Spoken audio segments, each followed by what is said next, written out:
my time isn't what it used to be. The last few months of living with an electric vehicle have, as expected, forced lifestyle adaptations from when I would simply zip through a gas station to refuel a combustion car. Now I have the 2023 Hyundai Ioniq 5, and without the ability to charge at my apartment, I go about things differently. Before I got assigned this awesome electric crossover, I reviewed scores of letters from Motor Trend readers containing comments like this: "We don't have the charging infrastructure to deal with folks who can't pay to install a charging system in their home, or who live in apartments or condos or park on the street." Are they right? Well, it hasn't been perfect, but so far it's entirely doable. More important, the process has revealed something unexpected. Charging the Ioniq 5's battery can actually free me to do the things I need and want to do. The usual. By this point I've found a groove charging locally using the stations described in my arrival story. But for the sake of my experiment in exclusively using public charging, I've ceased plugging in where it's most convenient, the level 2 charger at Motor Trend headquarters, where I spend a good chunk of my life. Like most public chargers, it's first come, first serve among our EV driving staff, but not everyone can use it, so it's not truly public. No big deal. Instead, I'll park at either of the EVgo Level 3 DC fast chargers about a block away. Their 50 kilowatt maximum output isn't particularly quick, and EVgo limits its charge sessions to 1 hour, so I often have to stack 2 sessions to get the Ioniq 5's charge where it needs to be. Needing to walk back and forth can be irksome, but I don't mind a little leg stretch. Even better, it's a stroll I'd likely make regardless, given one of those charges is at a shopping plaza where I get lunch, so it's a time-saving 2-for-1. As bad as it's been. Every EV hater relishes a charging horror story, so I'll relay the tale of my favorite fast charger betraying me. It's a 350 kilowatt EVgo in downtown Santa Monica, that rate being far higher than the Ioniq 5's 239 kilowatt maximum intake. With how fast this station is, making the short drive from my apartment to hit it is worthwhile. I typically use the time plugged in to stock up at the Trader Joe's a block away. But one evening, I arrived with the battery at 19% and waited for the charger to get to work. It did, at a piddling 25 kilowatts. Chargers have a ramp-up period, but after holding there for about 5 minutes I concluded something was amiss. Given only one other of the station's 6 stalls was occupied at the time, it's not like power was being rationed. With nothing better to do, I wandered aimlessly around downtown. If only I hadn't gotten groceries earlier in the week. On return 51 minutes later, the Ioniq 5's battery showed 47%, better, but not ideal. But there's more to this story.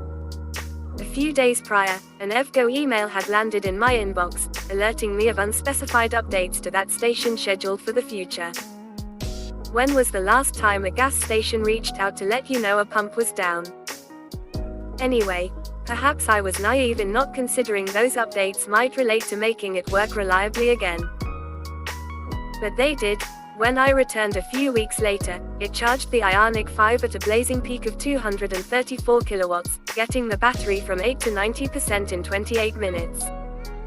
Side note, EVgo AutoCharge Plus works perfectly. Slow chargers save time, what? Every side of the EV industry is focused on fast charging, and making it faster. It should be. On a road trip or otherwise needing to minimize downtime, it's crucial to plug in somewhere that can charge as rapidly as the Ioniq 5 allows.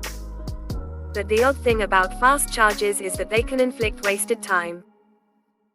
A roughly half-hour session adding 200 plus miles of range is impressive, but that's a period I need to stay in or near the Ioniq 5, lest I incur idle fees or the ire of another EV driver.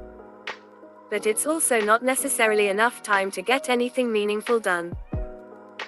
In certain situations, so-called slow, level 2 chargers provide more flexibility, as I've found with the Flow Network's 7 kilowatt charger, located 2 blocks from my apartment.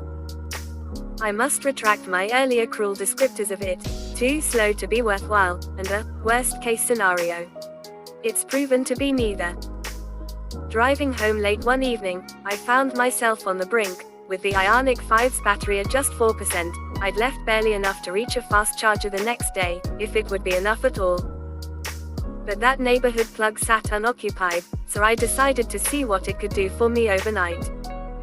Turns out, a lot. Getting to 80% took nearly 10 hours, but it was all time I spent asleep and getting work done at home the next morning. That is, exactly what I'd do regardless. Another useful instance occurred on a Saturday afternoon, when there was nothing on my schedule but chores and a bike ride. With the Ioniq 5's battery at 45%, I didn't strictly need to charge, but with the flow charger free, I figured I might as well. My activities took slightly more than 5 hours, enough time for the battery to reach 90%. Obviously, the total length of these sessions would have been like filling a gas tank with an eyedropper. But the time I actually spent involved in the process, driving over, plugging in, walking home, then walking back to unplug, didn't take much longer than a typical fuel stop. Here's hoping the industry doesn't forsake relatively accessible, inexpensive, and easy to build level 2 chargers. More of those around would ease things for apartment dwellers and other street parkers. As driving changes, so must thinking. You don't live my life, and I don't live yours. I'm not here to say that since things are working out for me, they will for you, too. My point is that living with an EV-absent home charging, at least in a place like Los Angeles, hasn't been difficult and instead has presented new benefits. Sure, having a plug in the driveway would be nice, but the notion that charger-less renters cannot live with an EV is demonstrably false, and this long-term review is hardly halfway through. I've found the adaptations worthwhile, and if you choose an EV as great as the Hyundai Ioniq 5, they'll be even more so.